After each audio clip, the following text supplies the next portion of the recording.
Okay, welcome everybody to this session on virtual reality for medicine and healthcare. I'm delighted to welcome you to this event. And now I'd like to give each of our panelists an opportunity just to briefly introduce themselves, not in any particular order.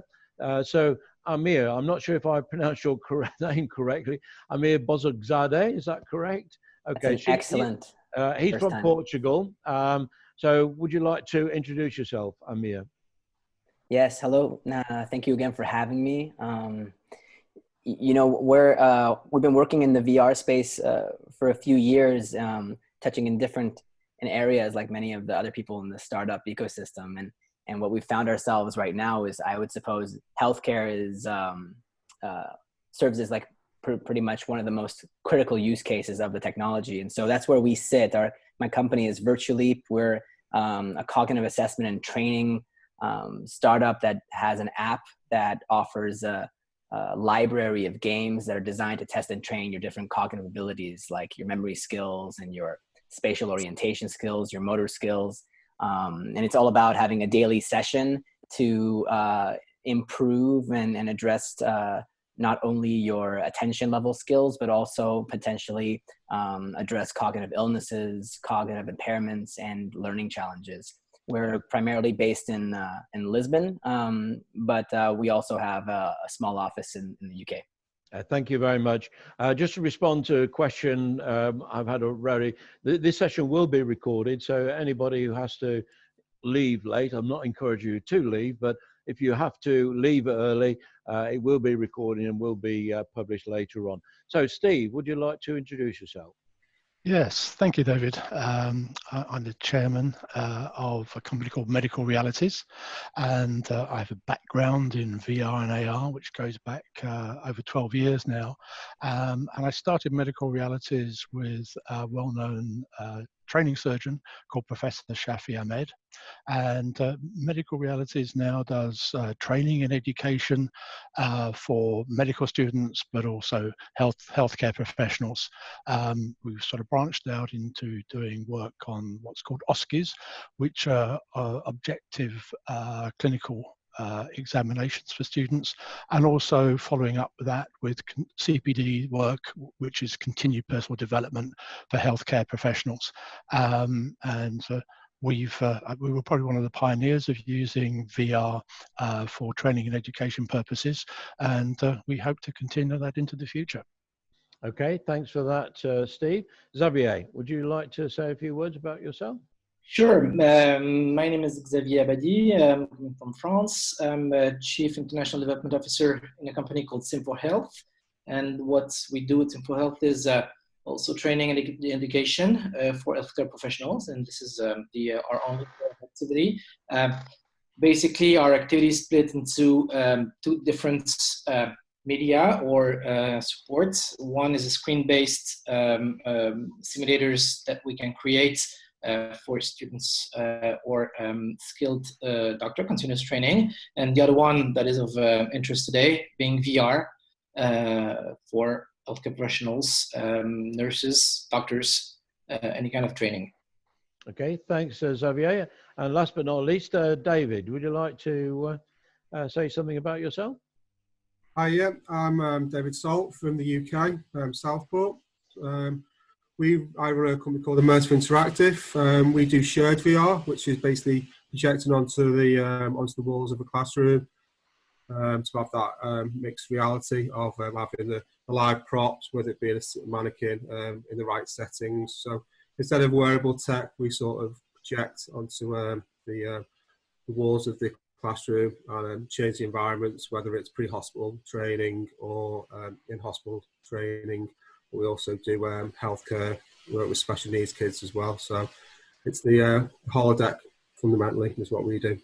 Okay, so holodeck. So we've got quite a nice spectrum of panelists joining us today. What I'd like to do now is just run through with you the structure for today, and use that as a lead in to talking about setting the scene for the origins of virtual reality in clinical settings. I'm using it as a way of setting the background so that our panelists can build on that. So we're going to begin with, after I've gone through the origins of VR in clinical settings, looking at the enabling technologies that make VR possible and practical, before we go down into more detail about the applications used in medicine and healthcare. This gives each of our panelists to talk in more detail about their own experience with using VR in medicine. And then we're going to branch into two halves, really. The first half we'll be talking about specifically VR for medical training and education, which is what the bulk of our panelists' experience is in, before we go and look at the use of VR increasingly being used as a way of medical treatment and for therapies. And finally, we're going to close off with looking at the future of VR in medicine and healthcare. What are the barriers? What are the challenges, and what are the opportunities for the way in which VR is going to be used in medicine and healthcare? And then we will leave time for a few questions that we'll go through with the panelists. So that is the structure for today. I want to go and just set the scene. Now, this is a little bit dated, I'm afraid, but it goes back to my really early involvement in the use of virtual reality of different medical applications. And you can see the kind of an early VR set there with haptics. Going along the top row, there's an example of mixed reality that we experimented with at the Serious Games Institute. And then next to that is a couple of photographs used in a simulation developed by Blitz Games, or TrueSim, the serious game side of it, which designed to show clinicians what happens when somebody dies from a gunshot wound. So it's a simulation which is designed to replicate a man dying from a gunshot wound.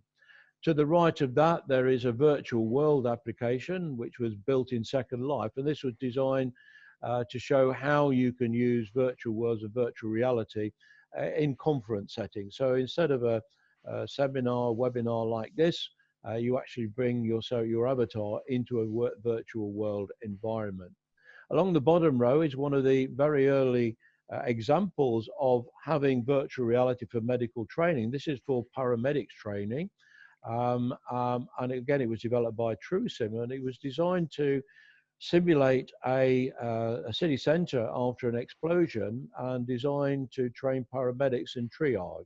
So the idea was they could look at different avatars, they could see their conditions realistically simulated, and their challenge was to correctly triage these applications.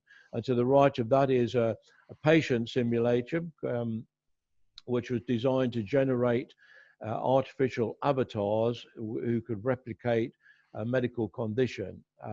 And that was used to train doctors who were coming onto hospital wards for the first time to be able to properly identify medical conditions. Along the bottom row, next to that is a cave environment. I put that there really for David's benefit. This was a cave environment developed by Dassault Systems. In this case, it was for training people working on oil rigs. And next to that is a virtual world hospital ward. And so the origins of use of virtual reality and simulations for education is really to provide opportunities to treat people, to train people in situations which are either unusual, they're dangerous or risky, or they're very expensive to replicate. So moving on to the other half of what we want to talk about today, and that is use of virtual reality for therapy and treatment. One of the early examples of that is an application called Snow World, which was developed well over 10 years ago, and it used a VR headset for patients having their burns treated. And the idea was that they used a VR headset and they played a game called Snow World, and they were trying to knock over these snowmen with snowballs whilst listening to Simon and Garfunkel. And it was one of the early examples of a a therapy which was evaluated clinically to assess the effect on the brain waves of patients undergoing the treatment. The conclusion they reached was that, in fact, it was an effective therapy for patients having their burn dressing changed, because it relaxed them and reduced the pain signals in their brain. And to the right of that is a very early serious game called Remission, which was based on a character zapping cancer cells. And this was a game designed to support young children with cancer, enable them to manage their situation a lot better. And these therapies tended to work because they focused the attention of the patients away from their condition and distracted them from what their illness was about, and consequently there were therapeutic benefits for that. So that's some very early background.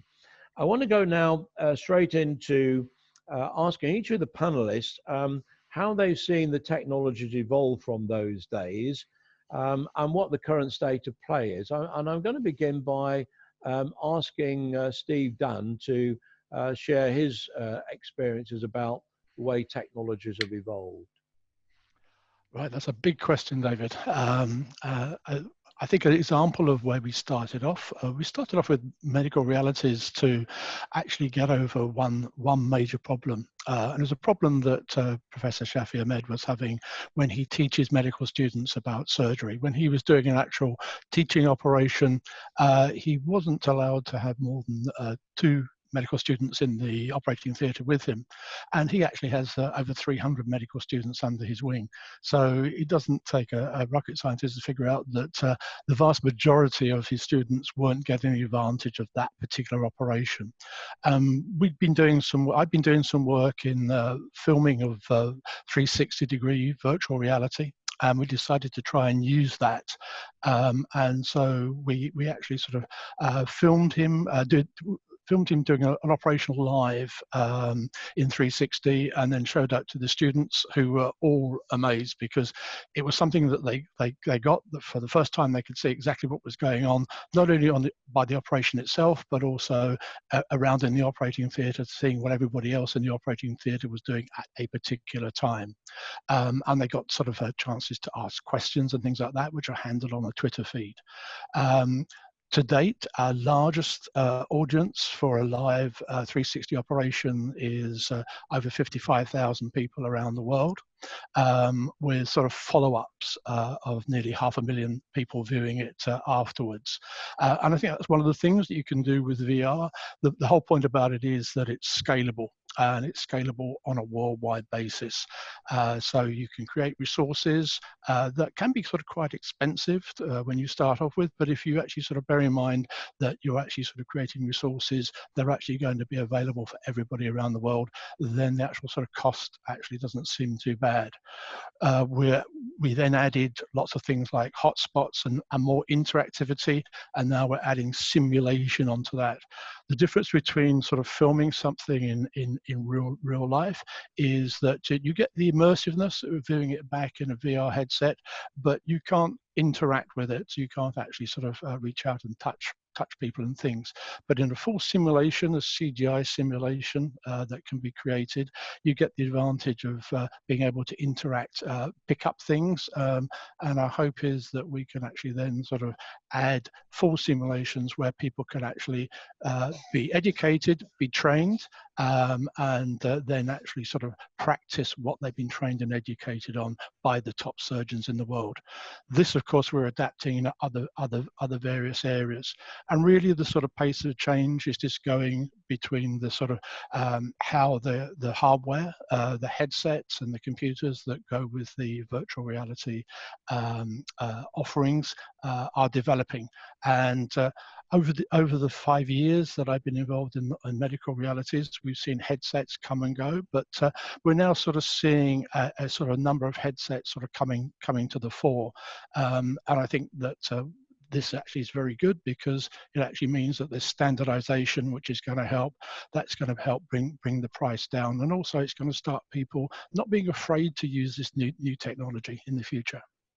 Okay, thanks very much for that, Steve. So you've gone from recording operations in 360 degrees and sharing the videos to live streaming.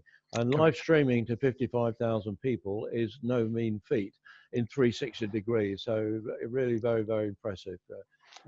Thanks for that, Steve. I'm now going to move on to Amir and ask him to share some of his thoughts about how technology has evolved.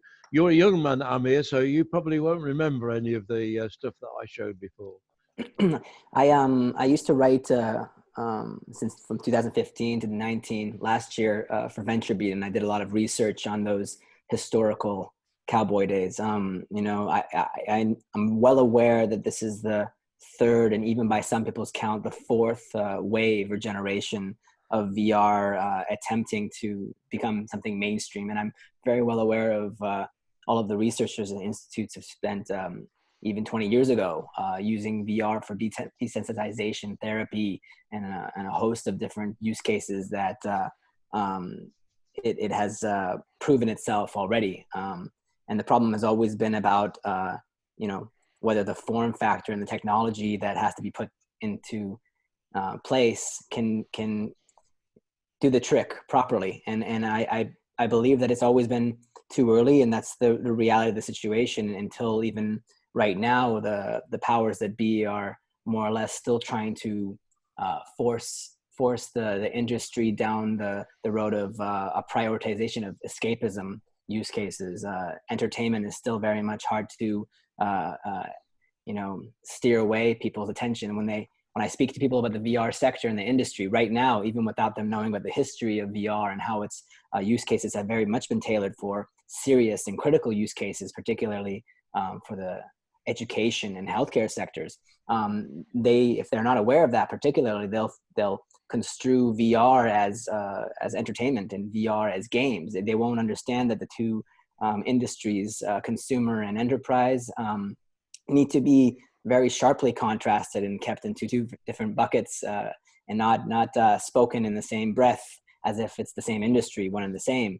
One of the problems with that is that the industry that is focused on prioritizing entertainment and escapism, they're very loud in the media. They have very good relationships with journalists like I used to be. And whereas the use cases in sectors like automotive, across universities and the healthcare industry, all of the most serious use cases, they have a more difficult time, not difficult time, they make less effort and they're less interested in getting, you know, the reporting out there. And when we do hear about it, it takes longer cycles. And so, you know, right now is probably the most interesting time because all of the iteration we see in the hardware's form factor and the affordability of the technology and the ridiculously rapid iteration that has really brought about, you know, what we can consider to be the iPod of the industry, which is the Oculus Quest. All of that is thanks to so much money being put into the entertainment sector, and now the healthcare use cases and the serious use cases and the educational use cases that I find to be the only critical use cases for the technology, they can now come in and enjoy all of those benefits and all of that acceleration. Okay, I'm glad you said all of that, because I was beginning to think that you were arguing against consumerization of technology, when in fact, as you indicated, it's really been the use cases in entertainment that have brought the price down and developed sophistication, and consequently made it much more affordable for serious cases, as in healthcare. And I'd like to follow up on that, if I may. Sure. The negative side of the consumerization, prioritization, I'm using too many of these long-winded words, but it's that investment. You know, the startup ecosystem is a prime driver of where we see this industry go. And when investors are throwing money in large amounts during the period of 2010 to 2014, 2015, there was a real hangover when they didn't see their money already coming back to them around 2014. And they had a hangover about VR, and they go, oh, VR is not going to happen, because they threw it all into consumer. They weren't looking at serious use cases. You look at Magic Leap's case, how long did it take for them to see the obvious, which was that their device was only suited for serious use cases, not for entertainment, and that they need to go through that process. There's a situation where a lot of the people who fund and give us opportunities from the startup and the creator side of things, they're very much focused away from the serious use cases, even though you're very right. We benefit tremendously by the consumer use case. Yeah. Okay. I accept your argument. It's not been a lot of benefit to startup companies because they're more focused on the entertainment applications, which will bring them a faster return. Okay. So Xavier, what would you say about the technologies and the way they've developed? Well, I think that pretty much has been said already by my previous colleagues here, and I fully agree to what was said. It's both a mix of getting the right use cases for the either the automotive industry or the industry and healthcare, and also the fact that the hardware by itself became much cheaper in a very limited time. We've seen a very strong decrease of prices. And to our extent, what we think was truly a game changer was when HTC and others released their standalone helmets a couple of years ago now. I think the launch of the HTC Focus Plus was in November 18, so it's pretty much a year and a half.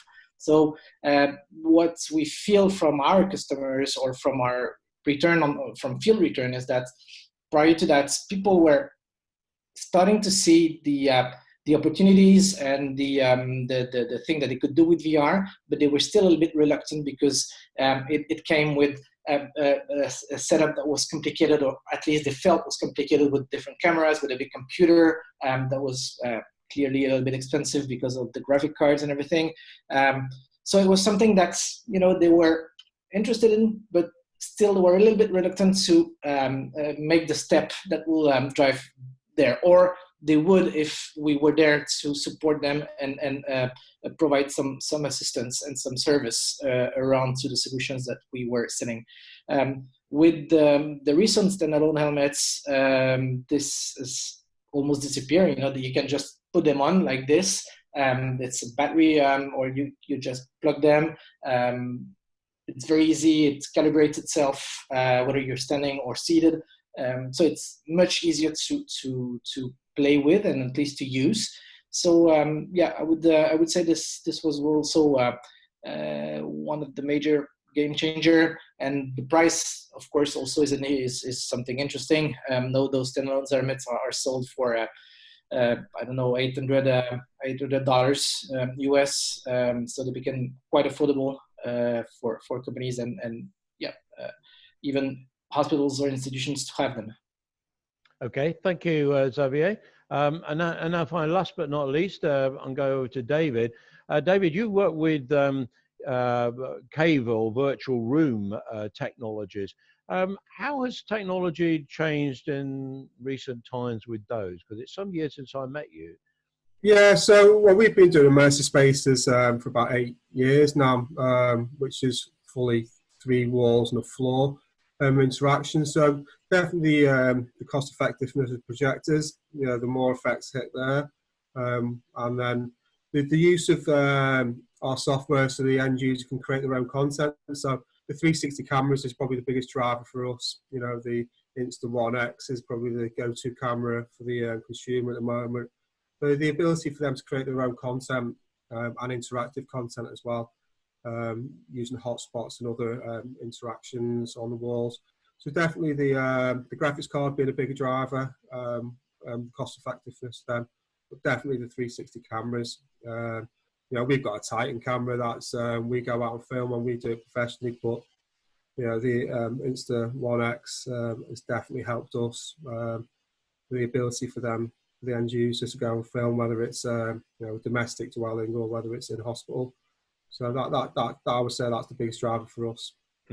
So instead of wearing a virtual reality headset, when you do the filming, the environment is projected on the walls, and consequently they feel that they are in the middle of the action. Yeah, exactly. The environment shapes your learning. We all believe that in this for them. So hence, the more realistically we can make it for them, the better. You know, we can do a whole scenario from roadside to bedside in the same space where the students don't have to leave the room. We can bring in different effects as well. So we can, using our software again, you can bring in smells, smoke, wind, all environmental effects as well. That really brings the scenario to life. We work with, you know, fire as well in this environment, and like I was saying before, in education, special needs. So, you know, it works really well, and it's shared. You know, that's the slight difference. You know, in a paramedic world, eye contact's king. So, you know, you can be working over a patient or a mannequin, and that eye contact really does matter. So the skills are performed in a slightly more professional way instead of just, you know, kneeling down in a classroom performing CPR or whatever fire motor skills we're doing. So we just try and shape the environment for them. Okay, that's super. And I like the idea of your clients being able to capture their own content with consumer type cameras. Okay, thanks very much for that, David. We're going to move on now. I'm going to have a word with Steve again and ask Steve to talk about some of the key applications that they're involved with. And this also gives me an opportunity to bring in our first question, which was from Ann Coppens. And basically the question is, how do you get people using virtual reality to effectively block out the real world when they're in these environments? Well, basically, that's one of the advantages. Some people see it as a disadvantage, but I see virtual reality headsets and what we call total immersion as being a big advantage, because once you put a headset on, then you can be transported to any scenario, and if it's done correctly, you can feel as though you are there. So you can be transported into an operating theatre, or you can be transported onto the top of a mountain, and really, because you're totally immersed in that, you've got no distractions. From our point of view, when we're doing education and training, having no distractions is a really good idea. So I think that's the way that things are progressing in the future. I mean, where it's all going and heading towards is really what I call mixed reality, which is a sort of combination of AR and VR, so you can flip between one and the other, and it will be useful depending on what you're trying to do and what you're trying to achieve. You can actually use both techniques, or perhaps you might even use two techniques simultaneously, and so that's the way I feel that it's going to sort of go into the future. It's all about, as our other sort of panelists have talked about, getting things simplicity of use, and actual fact getting the form factor of the headsets better, and also getting the price down, because if for instance we're in actual fact delivering to a group of 100 or 300 students, then if we've got to spend upwards of £1,000 on each headset, that actually starts to sort of ramp up to sort of quite an expensive cost scenario for our clients. And so with the prices going down but the quality going up, I think that only sort of bodes well. I think, as Amir was sort of talking about before, it's a combination of how we can actually utilize what's being created, the driver of people putting money into this and putting a lot of money into the hardware to get it right.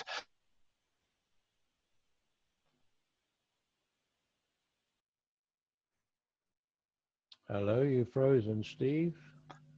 Have I frozen? You did froze. You're okay. I'm back. You're back now.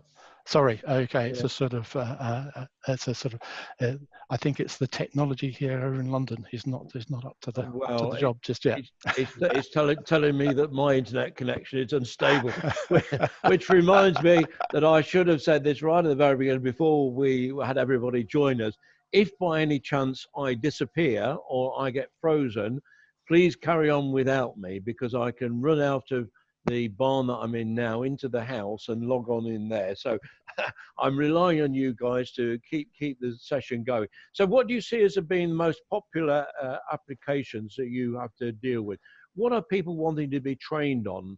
What is the most popular thing that you get involved in training? Now, yes, now that's interesting. As I say, we started off with specializing in surgical training, but right now we're seeing the most popular aspects of what we're doing into what we call sort of training for OSCEs, which are clinical exams which medical students have to go through on a regular basis.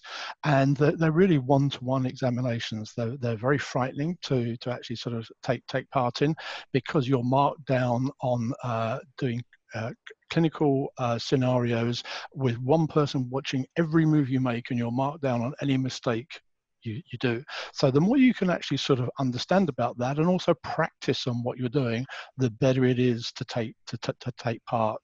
So we see a lot of push from our users into that type of scenario, and also, as I was talking about before, continued personal development, where people can keep their skills honed, and no matter what those skills are, whether it's a doctor or whether it's a surgeon or whether it's a sort of oncologist, they can, in actual fact, sort of concentrate on keeping their skill sets up to date, right up to date, using virtual reality, no matter where they are.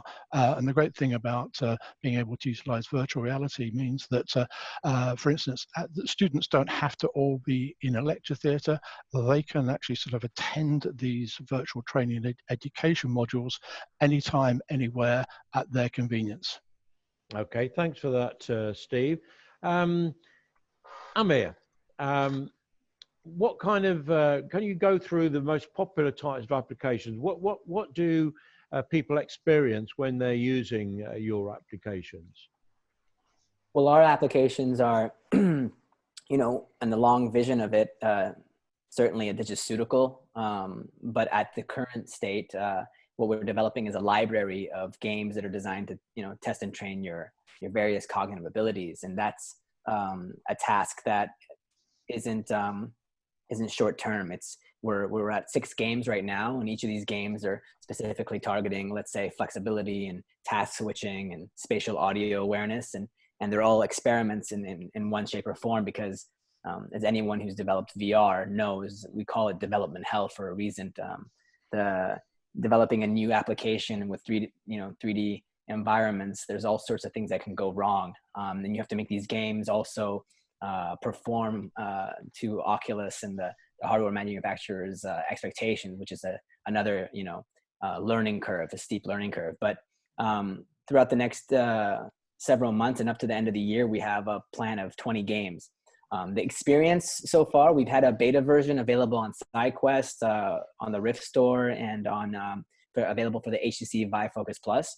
The experience, you know, it's users are pretty generous when it's an early access version. So I'm sure that whatever our reviews are, they're pretty positive right now. But once we get out of early access, I'm sure the reviews will start to get much more critical. Our games are not designed to make you play as long as possible. You know, I'm very much against long form VR personally. I believe VR is best designed and used for short, sweet, and intense experiences that you should have a small period of time on it, and then you get back into the real world, and hopefully it helps you for the real world. And that's the main driver for our games. Our games are designed to, you know, play them 3 minutes each, and then 10 to 15 minutes max per day in a full session, and then get back into the real world. And so when we design these games, we just need them to be very clear in the tutorials, very clear in the leveling, and to actually find a balancing algorithm that really accurately keeps them at a certain level that it fits their abilities and their capacity. And when they come back the next day, they can basically, or the next time they log in, they can see if they can wiggle even higher in that difficulty range. But it really isn't supposed to be too enjoyable of an experience to begin with. It's supposed to be a serious gaming app in every respect. Right. So do you see that your games being primarily for diagnostic of cognitive conditions, or do you see it more for helping with overcome some clinical cognitive conditions? Where would your focus? You know, in terms of the history of brain training apps like Lumosity and Peak, you know, when it comes to assessment and being able to serve as a diagnostic, that's far easier, and it's very easy to commercialize such a product as long as it's designed based on a well-known cognitive science exercise, like the Stroop test, for example, which is very popular for brain training games, or it's based on the principles of cognitive science.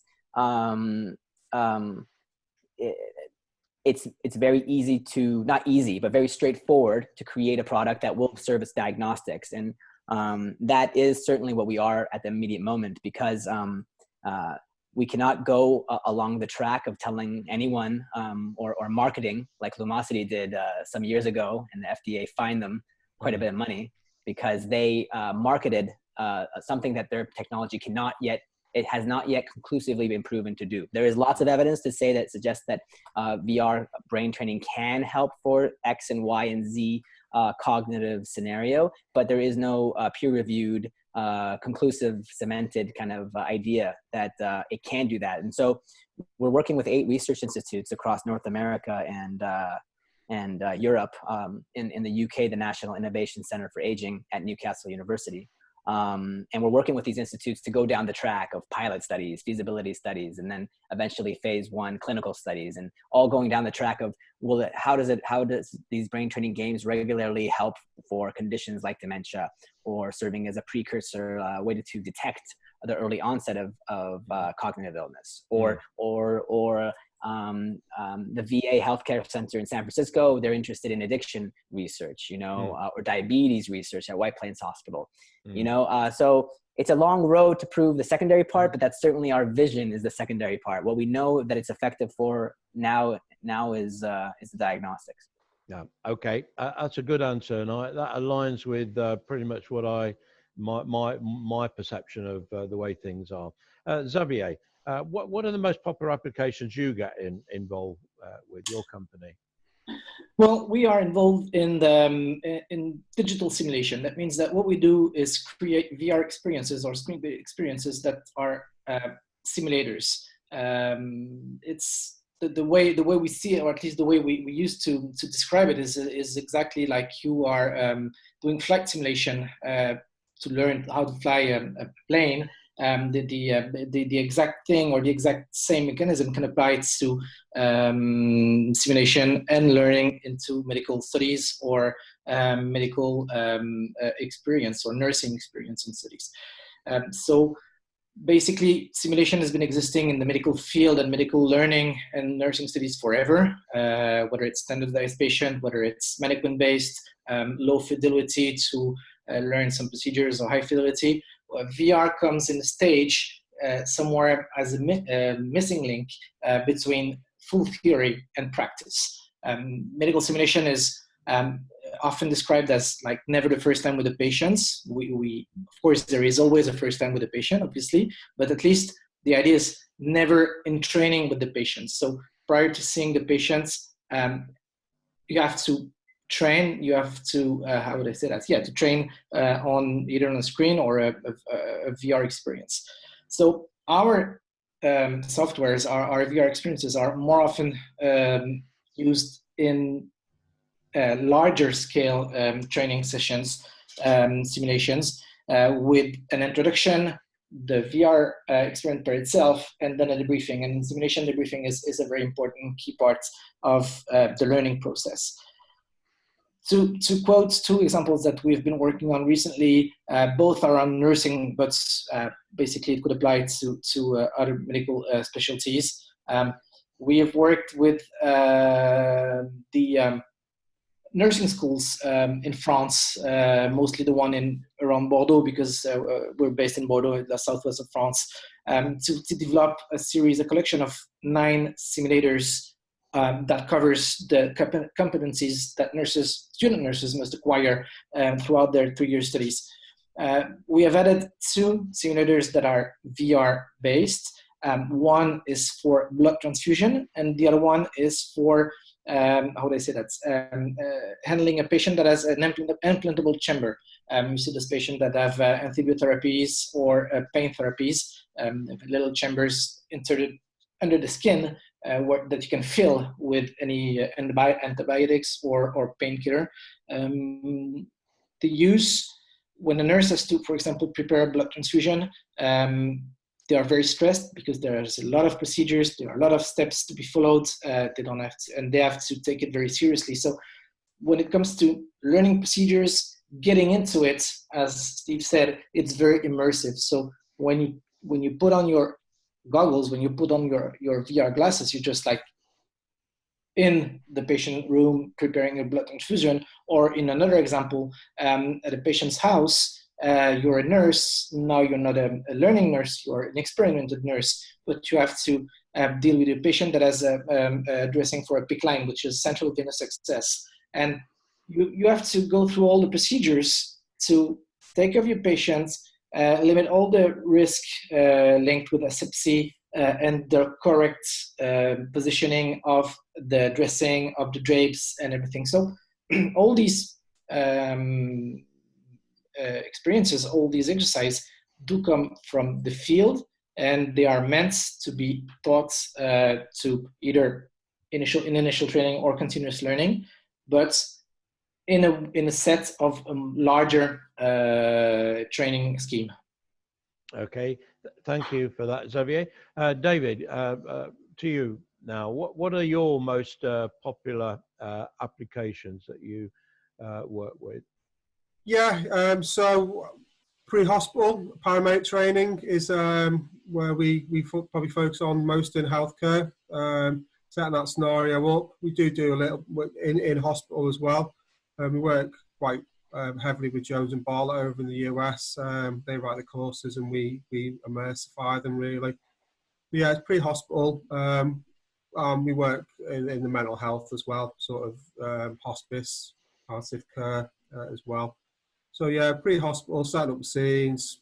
Students have not got much life skills, so taking them into them domestic dwellings early on in the course, show how people live, and bringing a few props in really helps with us in that environment. So in a way, you're dealing with mixed reality in the sense that you're using mannequins and props to enhance the virtual environment which they see all around them on their cave. Yeah, exactly. Yeah. So yeah, we are bringing a bit of AR. We work quite heavily with HoloLens as well, so the students can be in the right environment. So if they are looking at, I don't know, the heart or something, or they're doing some sort of surgical procedure, that they are actually in a theatre as well, that they're used to be working in, instead of just being in a classroom again. We understand that, you know, we aren't 100% immersive. You know, in the case of where VR is and that wearable tech, but we try and make up for it in other ways. Okay, we've had a couple of questions in. I want to try and get questions in and try and cover as much ground as we can. We've had a question in which I'm going to ask each of you individually, and that is, it's a question about the acceptance and uptake of new technologies based on gender as well as age.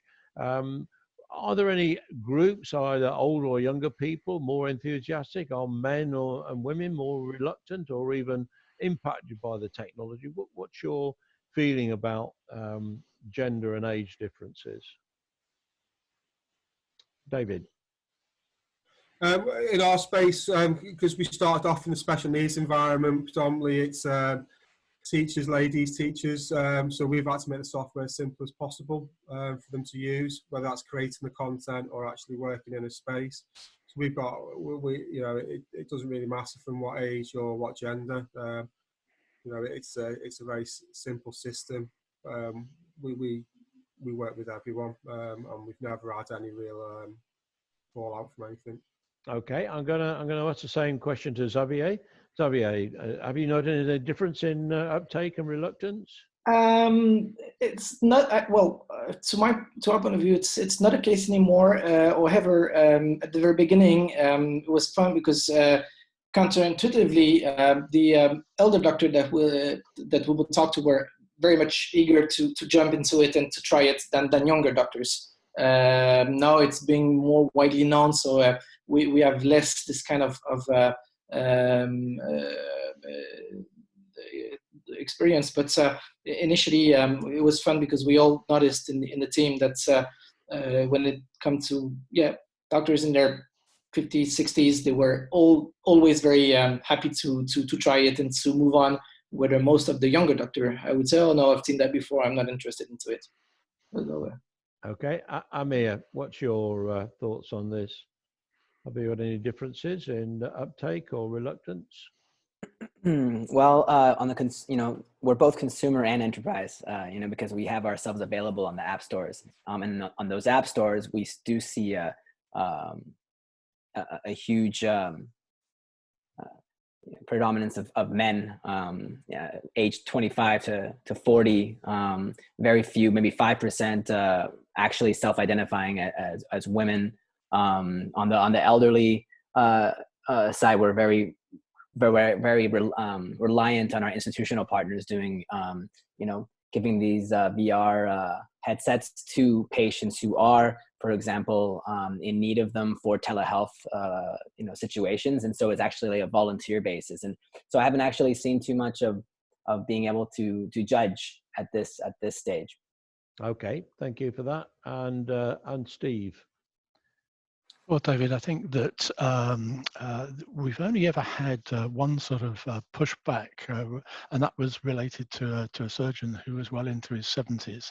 But over the thousands of other surgeons and medical students that we've engaged with, we have overwhelming acceptance.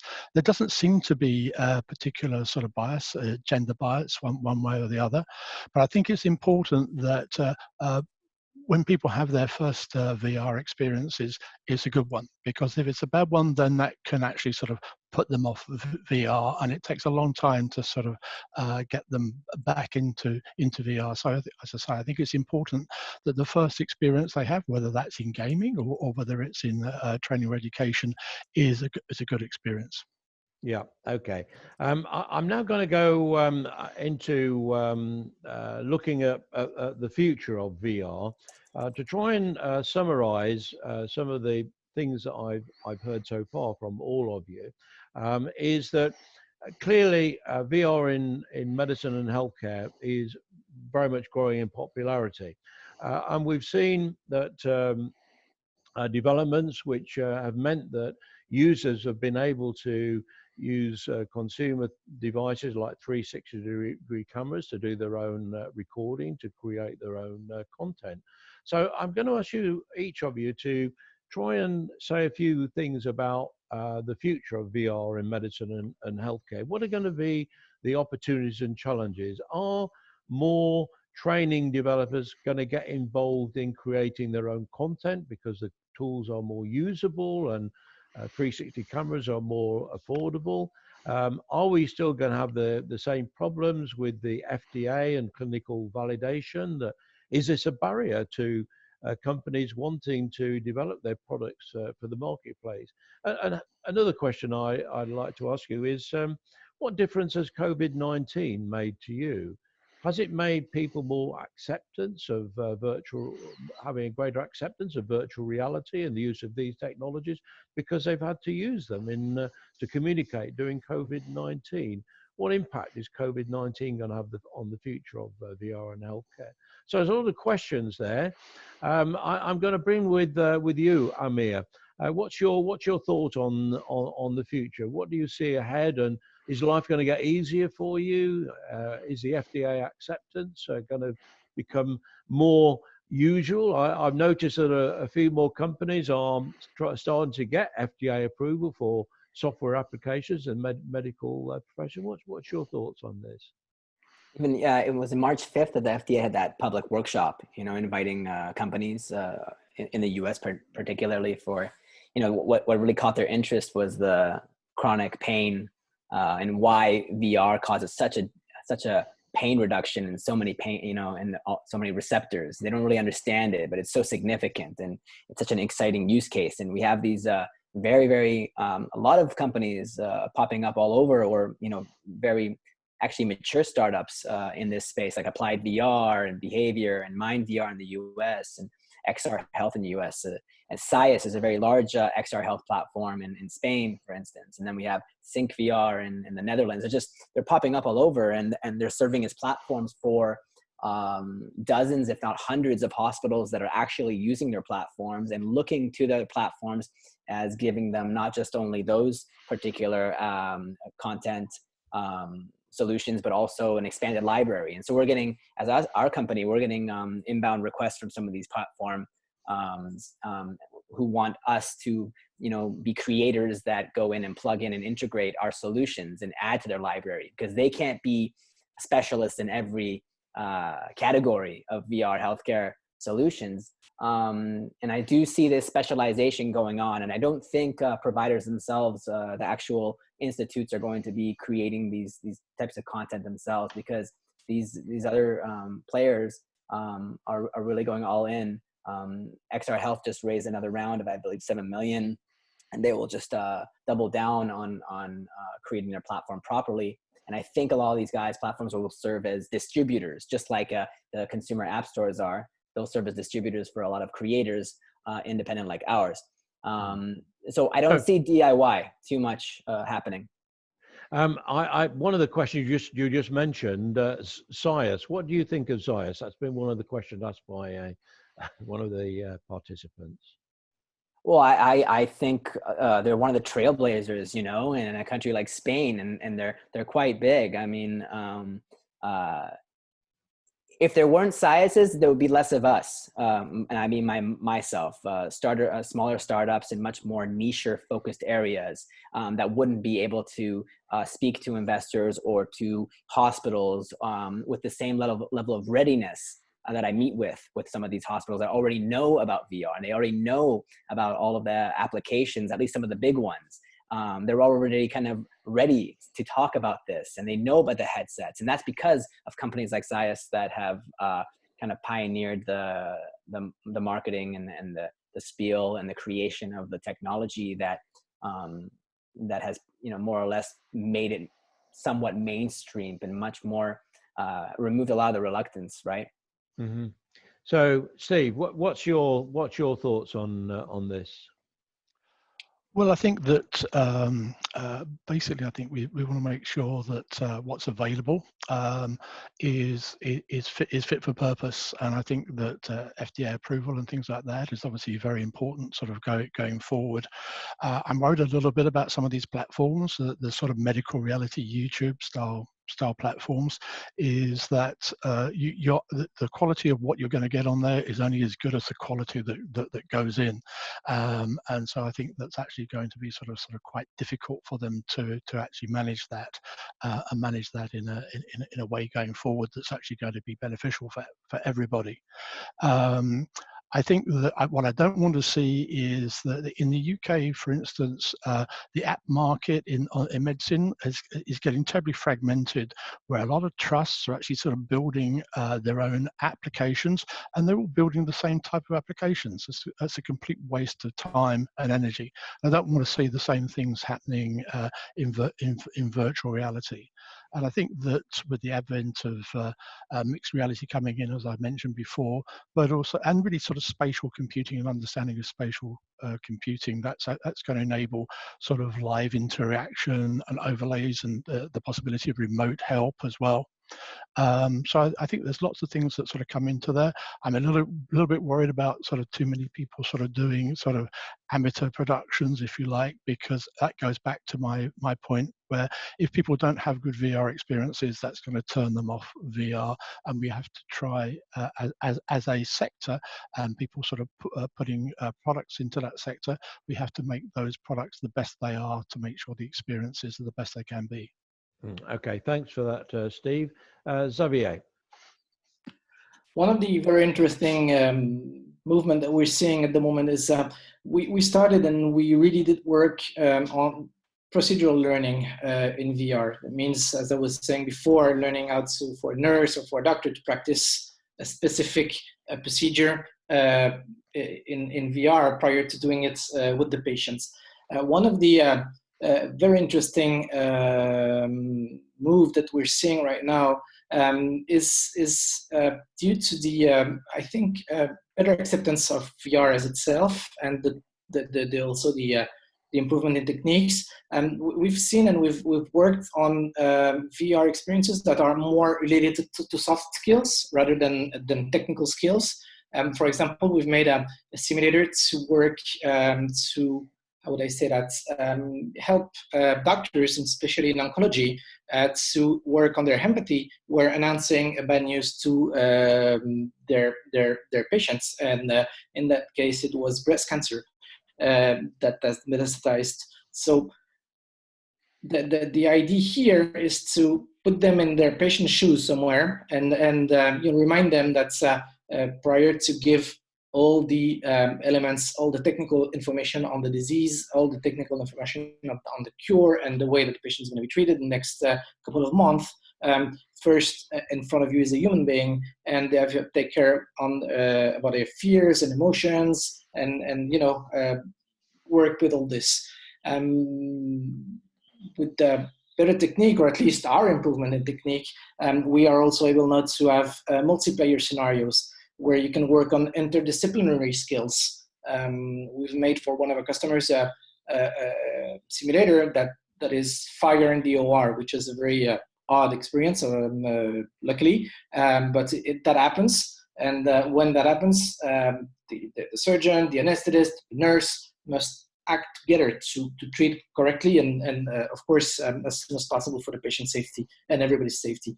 So these are new ways, new trends that we are seeing in VR, and we're quite happy about that, because it also goes for, and of course, calls for a better acceptance of VR altogether.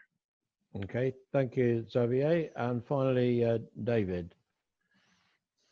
Yeah, so well, last year, back end of last year, we got awards as an Innovate UK grant to help us develop our cloud-based solution. So it's which is going to be a platform so people can share the 360 content and the classroom hotspots and education for on the cloud. So raw flying doctors can share their content with people in India, and then vice versa. So I think that's where we are really.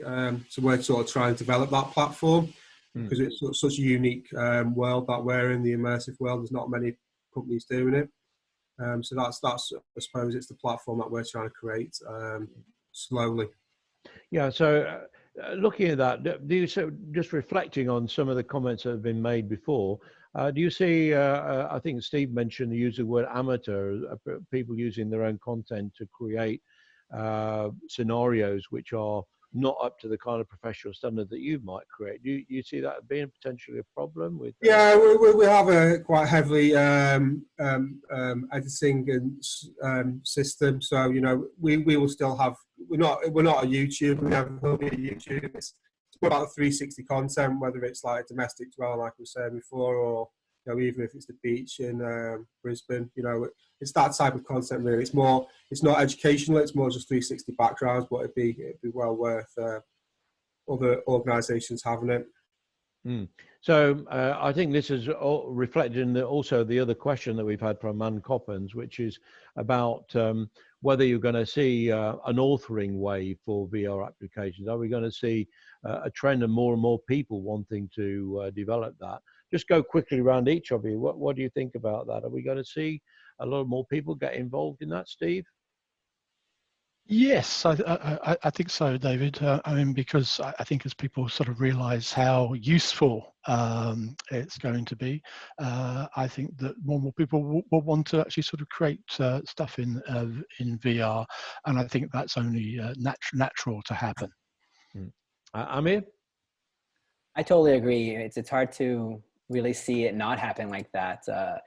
As long as the affordability of the devices keeps going lower, especially, and making it even more mainstream than it is already. I mean, we do see people coming in and becoming consumers really fast. You can see on Facebook groups, lots of people using VR for fitness and consumption and so on. But if we can start to, and what was it, 2 weeks ago, Oculus announced that they're going to broaden up their what do you call it, curation requirements, to broaden it to accept productivity tools and all sorts of non-gaming experiences. If you can give users that access and ability to create easily and not have to be a Unity or Unreal Engine the developer in order to create things. If you can create what are the old HTML easy plug and play creators we used to have even 20 years ago, if those can start to be produced and allow people to create content easier, I think that will probably, we'll start to see it happening probably in a year or two. Yeah. If those, if Oculus and so on makes it available and they're there. Yes, of course. And David? Yeah, we definitely believe that the editing side, using templates, certainly in the immersive space, we've heavily invested in that technology. So, students and lecturers and teachers can create their own content very easily using layers and templates. We truly believe that people want to be able to edit. There will be some scenes that they can't edit. If it's a little bit more like someone's to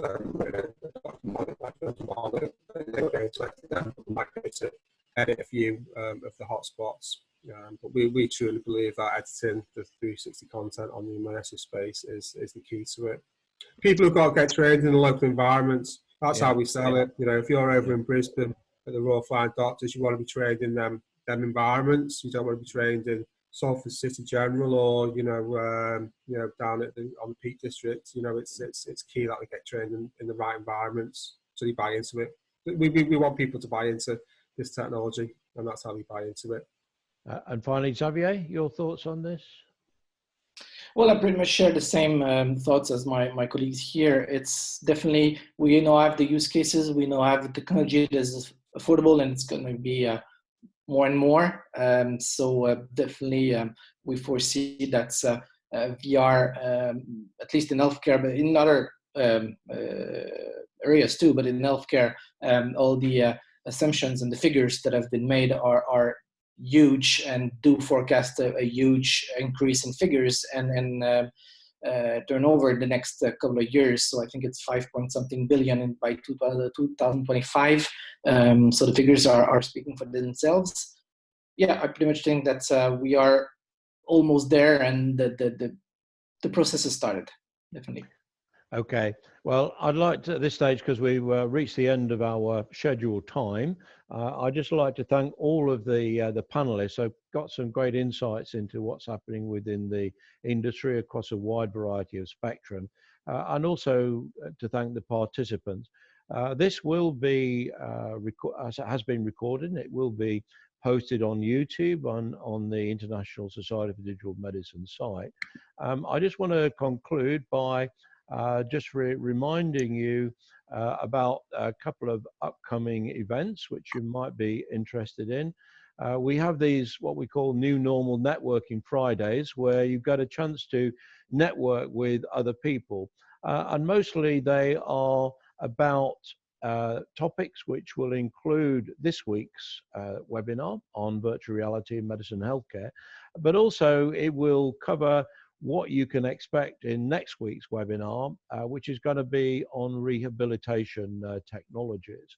So we'd love to see you there. These events are quite informal. They're meant to provide opportunities for people working in the sector to talk to each other, exchange business cards, and share ideas. They also provide a platform for people to get up on stage and tell other people in these sessions about the work that they're doing. So, as I say, it's a very informal kind of environment.